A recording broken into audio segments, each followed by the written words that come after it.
Hello hello আমি নিশিপল্লীর রানী বলতেছিলাম। নিশিপল্লীর রানী speaking, Delhi থেকে বলছিলাম। কে বলছেন আপনি? পরিচয় দেন, কথা বলেন। আরে তোমাকে পরিচয় দেওয়ার টাইম আছে আমার? তুমি তো আমার গলার আওয়াজ শুনলেই বুঝতে পারবা যে আমি কে বলতেছি। পিনাকি ভট্টাচার্য বলতেছিলাম। আবার বাস দিতে ফোন দিছো? তুমি যখনই ফোন দাও তখনই শুধু বাসে দাও কেন? তোমার কি এই আমাকে বাস দেওয়া ছাড়া কি তোমার অন্য কোনো কাজ নাই পিনাকি ভট্টাচার্য? হ্যাঁ, বাসটা কি শুধু আপনাকেই দেই পটল রানী ও কাঁঠাল রানী? কাঁঠাল রানী ও ইসলা রানী, এই যে শোনো শোনো শোনো, বাসটা কি তোমাকে শুধু একলাই আমি দেই আর কাউকে দিই না?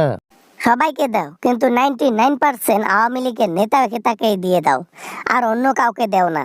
কেন কেন দেও না? হ্যাঁ, বাসটা কি খালি আমরাই যোগ্যতা অর্জন করছি খাওয়ার? কি করব সুটকে রানী, কি করব? অন্যায় দেখা গেলে আওয়ামী লীগই বেশি করে, তাই ওদের বাস খাওয়ার পরিমাণটাও বেশি। এখানে লজিক দেখার কি আছে?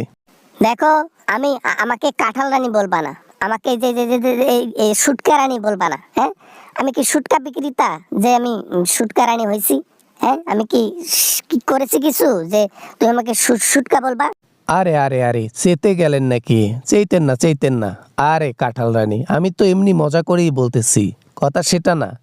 বাংলাদেশে যাবেন না? 12ই ফেব্রুয়ারি নির্বাচন। যেতে তো চাই, কিন্তু যাওয়ার কথা মনে উঠলেই সেই দৌড়ানির কথা মনে পড়ে যায়।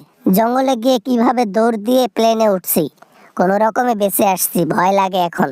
ভেরি গুড, এই ভয়টা যেন সারা জীবন থাকে জনগণের জন্য। আপনারা যে কাজ করেছেন তার পরিণতি যে এত খারাপ ছিল, এই কথাটা মনে রাখবেন। সারা জীবনও এই কথাগুলো ভুলবো না, কারণ আমি যা করেছি আর আমার সাথে জনগণ যা করেছে তা কখনোই ভুলবো না, কখনোই ভুলবো না, বললাম আমি কথাটা। তা যাই হোক, ওই যে আমি মাঝে মাঝে শুনি ওই মোদির সাথে নাকি আপনার বিবাহর কথা চলতেছে, নাকি কেউ কেউ আবার বলতেছে যে বিবাহ করেওছেন নাকি? এই কথা তো আমি তোমাকে বলতে পারবো না।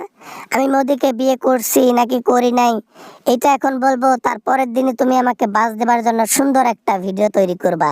আমি তোমারে চিনি। সেটা আপনি যদি প্রমাণ দেন কাঁঠাল রানী, তাহলে প্রমাণ দিলে তো ভালো, আমি কম করে বাসটা দেব।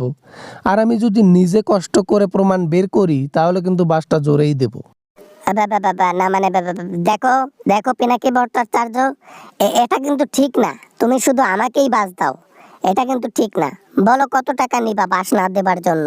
টাকার কাছে বিক্রি হলে তো সেই আরো 15 বছর আগেই বিক্রি হইতে পারতাম।